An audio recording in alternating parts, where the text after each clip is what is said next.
been struggling a little bit to make currency. Not because like the wildwood is ineffective. Clearly, that's not the case. But mostly, it's just a new character lack. I have plenty of tankiness, but lack of damage, and it is hard to buff up an entire map with the wildwood, then clear it out in an effectively reasonable amount of time. And sometimes those monsters are so damaging still. The tankiness doesn't matter. It's just they mob me, and it's not because like once again, it's not because they do so much damage. Mostly it's there's so many of them doing damage. And as a result, eventually something breaks through the tank and will kill you. Delve's kind of similar in that regard, in all honesty. But what I wanted to do was I wanted a strategy here that I could use to make some currency that involved little investment. Right now, at least this is how I look at this. The time it takes to purchase all the parts to put into a map and set it up to do all these wildwood strategies that people have going on it takes so long. Even to get somebody to respond is sometimes takes like I think I'm spending like I don't know, like an hour setting up maps. It's ridiculous. I really dislike that part of the game. It's also why I dislike trade. So I tend to gravitate towards strategies that I'm able to build and sustain myself or with very minimal effort. And Delve happens to be one of them. I didn't move any deeper than 200, and I made a couple rules for myself as I went down. If I died on a node, I automatically left it and went to another node. That way I didn't spend time there. I died 6 times clearing nodes.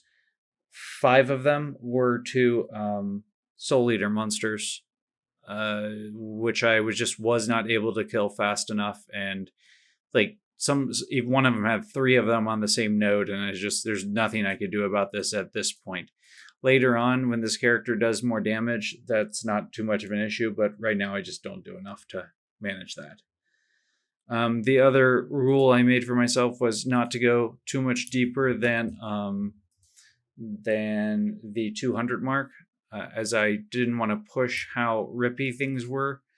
And I think right here I'm at 208, so I haven't proceeded down overly far. This is where I was right here. And I can't, unfortunately, run any of these bosses because I don't have the damage to kill them. So I've tried to focus around here, and I'm focused heavily on Fungal Caverns as they drop perfect fossils. Though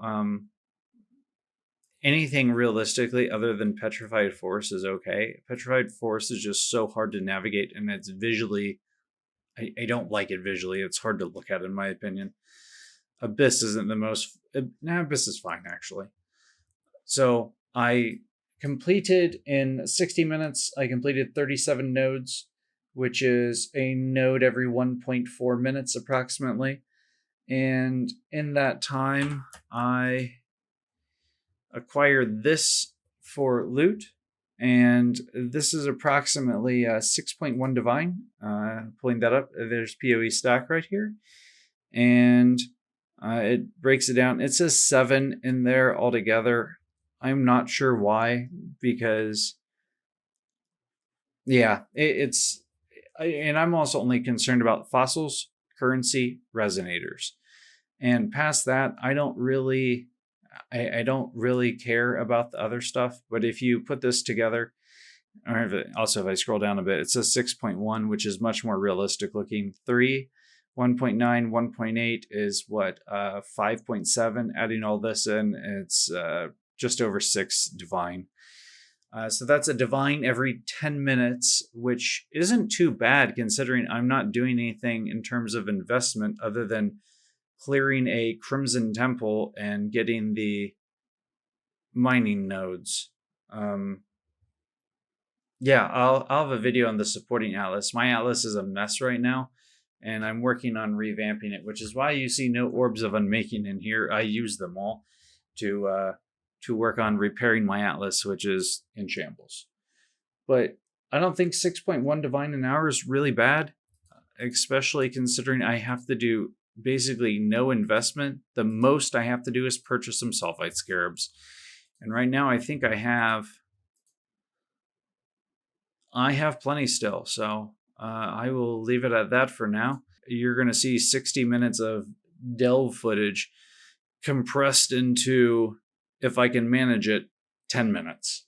So that'll be it for this video. Thanks for watching.